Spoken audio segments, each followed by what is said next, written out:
Une nouvelle vision pour le Gabon, c'est son ambition. Il s'est déclaré candidat pour la prochaine élection présidentielle au Gabon. Dr Mike Choktan est notre invité pour ce numéro de Face Candidat. Avec lui, nous irons de fond en comble détailler son programme électoral. Bonsoir à tous et bienvenue.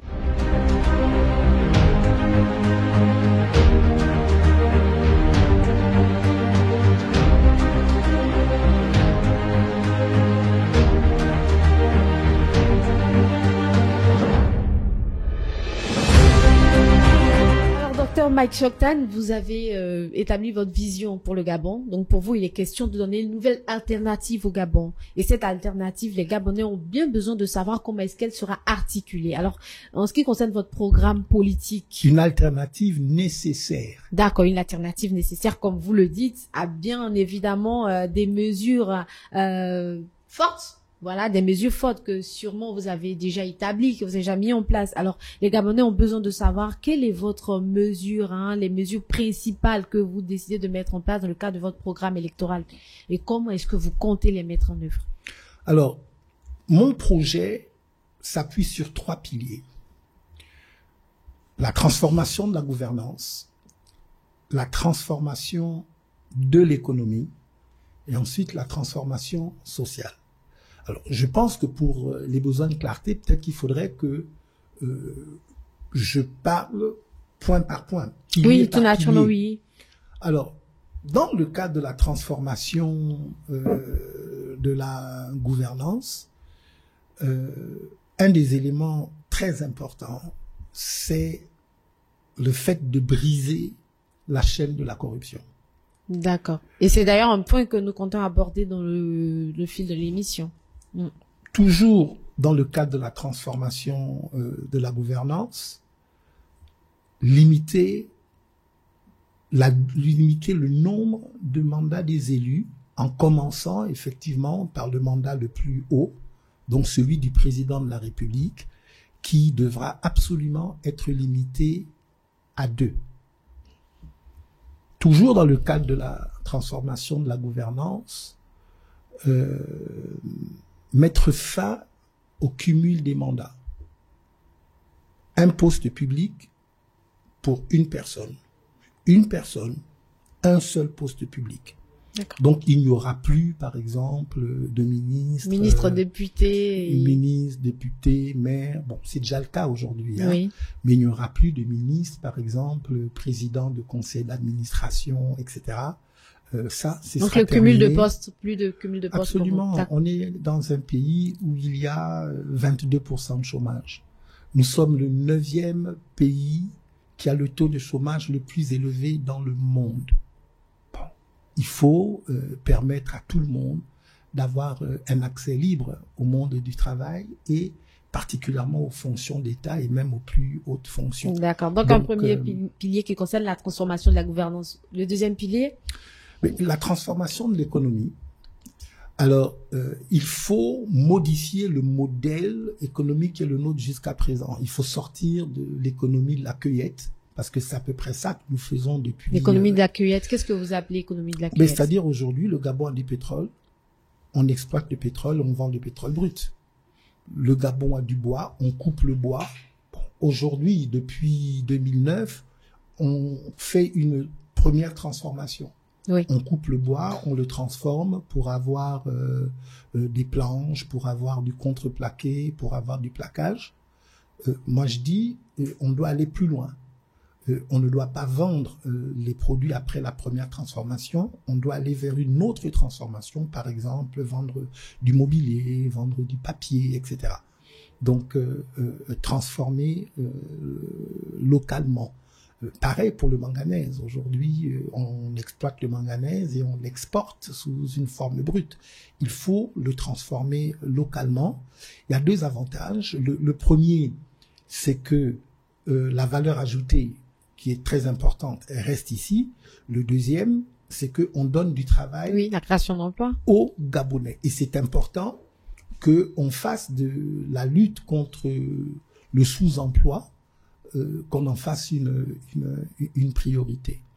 Toujours dans la transformation de l'économie, il faut absolument que le Gabon devienne un pays agricole pour que nous parvenions à notre autosuffisance alimentaire. Aujourd'hui, 4% de ce qu'on mange au Gabon est produit au Gabon, 96% vient de l'extérieur. Alors la conséquence, c'est que les prix flambent, le panier de la ménagère est extrêmement cher parce que effectivement tout ce que nous mangeons vient d'ailleurs. La deuxième chose, c'est que si demain nous avons un problème avec les pays voisins, en quelques mois, les Gabonais pourront plus se nourrir, vont mourir de faim. Alors, transformation de l'économie, c'est aussi cela. Mais en la matière, il faut pas aussi cracher dans la soupe. Il y a beaucoup de choses qui sont en train d'être faites en ce moment. Il y a le développement des IS.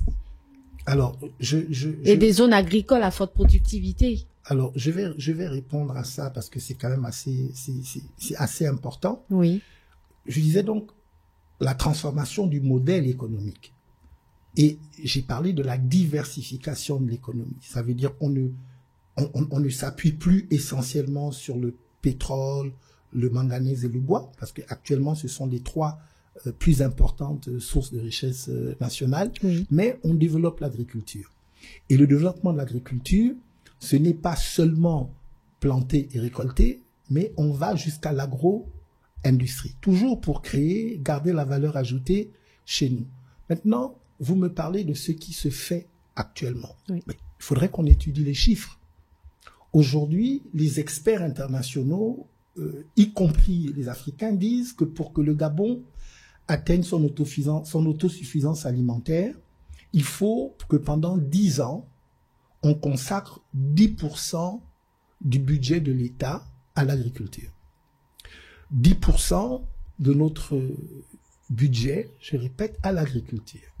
Aujourd'hui, et c'est comme ça depuis les 7 dernières années, le Gabon consacre 0,9%. Donc même pas 1%. Ça représente 24 milliards de francs CFA pour le budget de 2022. Le budget précédent de 2022. C'est à peu près la même chose pour celui de 2023. Et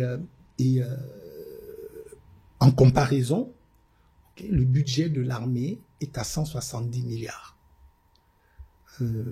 Celui de l'agriculture, 24 milliards. Donc oui, il y a certainement un début de quelque chose, il y a un frémissement, mais il faut une vraie accélération. Moi, quand je serai président, je consacrerai 10% du budget de l'État à l'agriculture parce que je considère qu'être capable de donner à manger à tous les Gabonais, c'est une priorité de l'État qui ne doit pas être négociée. D'accord. Donc, on vous laisse terminer le 3e point et on aborde la question suivante. Mais, la transformation sociale.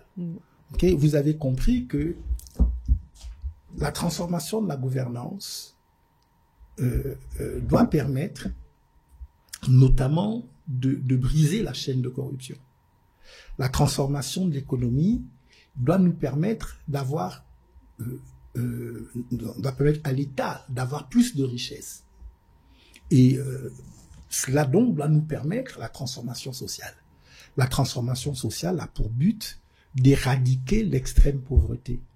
Aujourd'hui, au Gabon, 95 000 familles vivent avec moins de $1 par jour. En fait, ça représente 1/3 de la population gabonaise. Donc, plus de 33% des Gabonais, selon les standards internationaux, vivent en dessous du seuil d'extrême pauvreté. Alors, comment on va faire pour résoudre cela? Et justement, dans les faits, comment est-ce que vous comptez stimuler cette croissance économique-là et permettre aux Gabonais d'avoir accès à l'emploi? Mais là, j'avais quitté le domaine économique, je suis dans le domaine de la mais là, on va dans les faits, on va dans les grandes lignes. Là, vous nous avez abordé de manière succincte les grandes lignes, les faits. Mais je suis en train d'y entrer. Donc, dans le cadre de la transformation sociale, il y a des ajustements, ça paraît pas grand-chose, mais qui sont importants. Par exemple, vous savez que le Gabon est un pays sous-peuplé. On est 2,1 millions. Parfois, lorsqu'on parle de la faiblesse de notre économie, on lie la faiblesse de notre économie au fait que nous ne sommes pas très nombreux. Donc le Gabon doit avoir une politique nataliste. Lorsqu'une femme tombe enceinte, par exemple, elle doit être considérée comme une personne en situation précieuse et l'État automatiquement doit rentrer en scène pour faire en sorte à ce que cette femme qui est tombée enceinte, qu'elle puisse accoucher. Okay? Donc, il y a des mesures qui peuvent être prises, par exemple, dans le domaine de la santé pour rendre gratuites toutes les visites prénatales. Donc, dans le domaine de la santé, moi, je dis, on doit faire en sorte à ce que les enfants de 0 à 5 ans aillent gratuitement à l'hôpital. Ok. Alors, Dr Mike Jordan, vous êtes revenu sur votre programme électoral qui est structuré en 3 piliers, donc la transformation de la gouvernance économique, la transformation sociale et la transformation économique. Voilà, ces 3 piliers, et nous aurons le temps de les décortiquer avec plus de détails. Donc, concrètement, comment est-ce que vous comptez stimuler la croissance économique et créer des opportunités d'emploi? Dans l'ordre, transformation de la gouvernance, transformation de l'économie, transformation sociale. Mais déjà, j'ai l'intention de lancer une politique de grands travaux. Un de mes secteurs prioritaires, c'est celui des infrastructures. Le Gabon est sous-développé parce qu'il nous manque les infrastructures. Donc, on va faire du Gabon un grand chantier. Et au travers de ces grands chantiers, nous allons bénéficier des transferts d'expertise, de technologie, des grandes puissances. Mais en même temps, nous allons, au travers de la mise en place de petites et moyennes entreprises pour la sous-traitance, nous allons vraiment donner un élan, nous allons booster l'économie et nous allons lutter contre le chômage et donc augmenter le pouvoir d'achat des Gabonais. Et c'est comme ça que vous structurez votre programme en termes de croissance économique? Ben, écoutez, j'ai 5 secteurs prioritaires, qui, je vais pas le donner maintenant, parce que vous avez dit que vous me poserez des questions. Non, là, on est sur le volet économique, hein, vous pouvez bien nous expliquer, il n'y a pas de problème. Comment je compte booster l'économie? Oui. Oui, j'ai expliqué que je vais faire une politique de grands travaux, de façon à construire les infrastructures. Les infrastructures, c'est quoi? C'est la route, c'est le chemin de fer, les aéroports,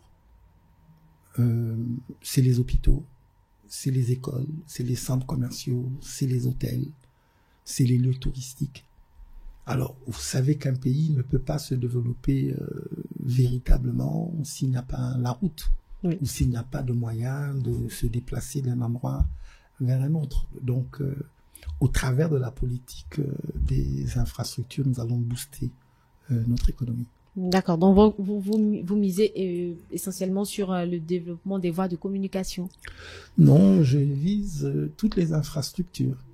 Dans les infrastructures, ce que je n'ai pas cité tout à l'heure, mais qui est très important, c'est l'énergie et l'eau. Il ne peut pas y avoir de développement sans l'accès à l'énergie, l'électricité, et sans l'accès à l'eau potable. Donc, les 5 axes prioritaires en réalité de mon projet, l'éducation, la santé, les infrastructures. Dans les infrastructures, j'ai donné quelques détails. L'eau et l'énergie et l'agriculture. L'agriculture, très bien. Donc, vous parlez de développement des infrastructures. Et bien entendu, on sait que le Gabon est très engagé dans les questions environnementales. Et donc, vous, comment est-ce que vous comptez mettre votre vision en vous accordant avec tout ce qui concerne le développement durable et la protection de l'environnement au Gabon? Bon, mais déjà, ce qu'il faut que vous sachiez, c'est que mon projet économique s'adosse sur les 17 objectifs de développement des Nations Unies. Donc, effectivement, le respect des questions environnementales est une priorité de mon programme de croissance pour le Gabon. Et cela, même dans le domaine de l'énergie, où nous voulons faire appel à ces énergies nouvelles qui souvent sont moins coûteuses et qui n'ont pas d'impact négatif majeur sur l'environnement. Dans mon projet, nous réfléchissons beaucoup sur la question de l'énergie solaire ou encore l'éolienne, l'énergie éolienne, marine. Docteur Mike Jordan, une question qui concerne le premier volet de votre programme électoral, en l'occurrence la transformation de la gouvernance. Donc, comment comptez-vous renforcer les institutions démocratiques et promouvoir l'état de droit? Déjà, je compte faire appliquer la séparation des pouvoirs, le pouvoir exécutif, législatif, judiciaire. Faire en sorte à ce que chacun de ces pouvoirs soit parfaitement indépendant et totalement libre. Parce que le constat dans notre pays, c'est que le pouvoir exécutif a un ascendant clair sur les autres pouvoirs. Déjà, je pense aussi qu'il faut totalement réformer la Cour constitutionnelle. Il faut la dépolitiser. Et pour ça, les 9 juges de la Cour constitutionnelle ne devraient plus être nommés par des politiques. Aujourd'hui, c'est le président de la République, le président du Sénat, le président de l'Assemblée nationale qui les désigne. Il faut une autre méthode. Et en quoi est-ce que cette dépolitisation-là pourrait avoir un impact sur le développement, on va dire peut-être sur l'aspect démocratique des institutions? Mais déjà, ce qu'il faut savoir, c'est que si la Cour constitutionnelle est totalement dépolitisée, elle pourra mieux jouer le rôle qui est le sien de gardien des institutions. Le rôle qui est le sien dans la période électorale où la Cour constitutionnelle aujourd'hui au Gabon a perdu toute crédibilité. Vous parlez d'impartialité? Absolument, a perdu toute crédibilité puisque la Cour constitutionnelle aujourd'hui gabonaise, aujourd'hui mondialement, on l'appelle la tour de Pise parce qu'on considère qu'elle penche toujours du même côté, qu'elle est comme une officine en réalité du parti au pouvoir. Donc il faut dépolitiser la Cour constitutionnelle. Une autre définition du mandat des juges, peut-être qu'il faut les chercher pas seulement dans le corps judiciaire, mais peut-être dans d'autres corporations. Peut-être qu'il faut mieux définir les critères qui assurent la neutralité des membres de la Cour constitutionnelle. Peut-être qu'il faut revoir aussi leurs émoluments et la durée de leur mandat pour permettre qu'ils aient une vraie impartialité. Parfait. Alors donc, vous nous permettez également d'aller sur un autre volet de votre programme électoral en ce qui concerne la transformation sociale. Mais en fait, je vais aller un tout petit peu plus loin là, parce que... Allez-y. Voilà, on a aussi besoin de garantir l'équité et la transparence des services judiciaires. Parce qu'il faut restaurer la confiance des citoyens en leur justice. Donc, il faut veiller au strict respect des procédures judiciaires. Il faut moderniser et renforcer les outils judiciaires. Notre code pénal, notre code civil, notre code du travail, notre code de douane, notre code des impôts. Par exemple, aussi, il faut absolument alourdir les peines sur les crimes financiers, les crimes économiques. Il faut améliorer le cadre juridique de travail entre les employeurs et les employés. Donc, toutes ces choses-là que je viens d'énumérer, ça fait peut-être long, mais ce sont des chantiers à ouvrir et qui seront ouverts. Et qui permettront, selon vous, de renforcer les institutions démocratiques et promouvoir l'état de droit. Bien sûr. D'accord. On aborde donc un autre point de votre programme électoral, à savoir la transformation sociale, comme vous l'avez énuméré plus haut. Alors, quelles sont vos propositions pour améliorer le système éducatif? Alors, déjà, j'ai parcouru le Gabon et donc j'ai vu de mes propres yeux certains des problèmes majeurs qui affectent la façon dont nos enfants sont éduqués. Alors, rapidement, je veux restaurer les internats. Il faut des internats dans tous les chefs-lieux de province pour donner la même égalité face à l'éducation à tous les enfants, aussi bien aux enfants des riches que des pauvres. Mais c'est surtout les pauvres qui ont besoin, de manière très défavorisée, qui ont besoin parfois d'avoir accès à l'internat. Je veux aussi restaurer la bourse pour les lycéens et les lycéennes. Ça n'a pas de sens. Moi, je suis pas très vieux, mais à mon temps, lorsqu'on avait la moyenne, à partir de la 6e jusqu'à la terminale, on touchait la bourse. Et cette bourse venait en aide, surtout aux parents à faible revenu. Ça permettait d'envoyer les enfants à l'école dans des meilleures conditions. Je veux rétablir le dialogue social avec les enseignants, tous les enseignants, de la maternelle jusqu'à l'université, parce que je pense qu'il faut rétablir l'idée selon laquelle la profession d'enseignant est une fonction noble. Donc, ça doit se matérialiser dans la façon dont ils sont, dans le traitement en termes de salaire, hein, le traitement qu'ils reçoivent. Donc, revaloriser aussi les salaires des enseignants pour en faire une filière qui soit plus attractive et que les meilleurs des nôtres aient envie d'enseigner et de former notre jeunesse. Très bien. Et toujours dans ce volet social-là, quel est votre regard aujourd'hui sur l'accès aux soins pour les Gabonais? Déjà, soins de santé. Il y a deux problèmes. Le premier problème, c'est la faiblesse des plateaux techniques. Okay. Si quelqu'un est malade et que la maladie dont il souffre nécessite un traitement extrêmement pointu, si on ne l'évacue pas, a priori, ici au Gabon, il va mourir. D'accord. Et il y a beaucoup de gens qui meurent prématurément alors que ce n'était pas leur temps, que même la science était capable de les sauver. Donc, faiblesse des plateaux techniques et ensuite des plateaux techniques. Deuxièmement, le coût de la prestation. Il y a beaucoup de gens qui meurent parce qu'ils n'ont pas l'argent pour se soigner. Donc, il faut réduire le coût de la prestation médicale.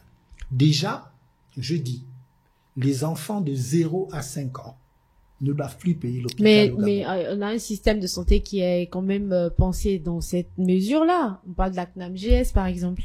Je dis, les enfants de 0 à 5 ans ne doivent plus payer l'hôpital, pas un franc. Pas qu'ils doivent être remboursés. Quand ils viennent à l'hôpital, s'ils ont entre 0 et 5 ans, on les prend en soin. Okay? Ils ne payent pas. D'accord. Deuxièmement, les personnes retraitées. Quand quelqu'un a été admis à faire valoir ses droits à la retraite, l'hôpital devient automatiquement cadeau. Donc, vous pensez qu'il faut repenser totalement le système de la CNAMGS? Après, qui est-ce qui paye? Monsieur, docteur Mike Jordan, vous pensez qu'il faut repenser le système de la CNAMGS? Mais je vais vous répondre. Mais qui paye pour ces gens-là qui seront exonérés des frais médicaux? Ce sont ceux qui travaillent. Parce qu'on va du principe que eux, quand ils travaillaient, okay, ils ont payé, okay, pour ceux qui... Pour ceux qui sont encore en activité. Voilà. Maintenant, oui, le système de la CNAMGS, le système de la CNSS doit être totalement revu, okay, dans notre pays. Il doit y avoir une restructuration. Nous avons là des structures qui sont des structures d'assistance sociale qui se retrouvent aujourd'hui à faire des investissements immobiliers. Okay? Il y a un effectif pléthorique au niveau de la CNSS qui fait que la CNSS aujourd'hui a un niveau d'endettement tel qu'il ne lui est plus possible de jouer le rôle qui est le sien dans la société gabonaise. Donc oui, effectivement, ces structures doivent être réformées. D'accord. Donc votre plan, votre stratégie pour améliorer l'accès aux soins de santé pour les Gabonais, c'est de revoir les plateaux techniques et revoir également toutes les structures qui sont censées aider les Gabonais, notamment la CNAMGS, et revoir le système qui est mis en place pour les retraités. Je fonctionne en termes de principe. D'accord. Ce que je dis, c'est que aujourd'hui, par exemple, quand quelqu'un est malade, si c'est un grand malade et qu'il a de bonnes relations, on l'évacue pour aller le soigner en Afrique du Sud, au Maroc, en Tunisie ou en France. Moi, ce que je dis, c'est qu'il faut prendre le problème dans l'autre sens. Okay? Faire en sorte à ce que les plateaux techniques soient sur le territoire. Donc, si moi je suis président, il n'y aura plus d'évacuation sanitaire financée par l'État. Parce que l'argent que l'État met dans ces évacuations sanitaires, elle le mettra dans le fait d'avoir des plateaux techniques performants ici.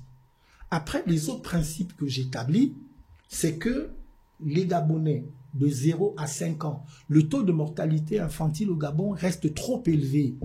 Et nous avons besoin d'une politique nataliste, nous avons besoin de plus de Gabonais. Donc je dis, enfants de 0 à 5 ans, c'est gratuit. Je dis, retraités, c'est gratuit. Bon, en 1993, le père Mbabessol a dit hôpital cadeau.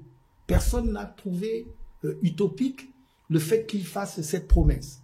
Moi, je ne dis pas hôpital cadeau, mais je dis cadeau pour les enfants de moins de 5 ans, cadeau pour les personnes retraitées.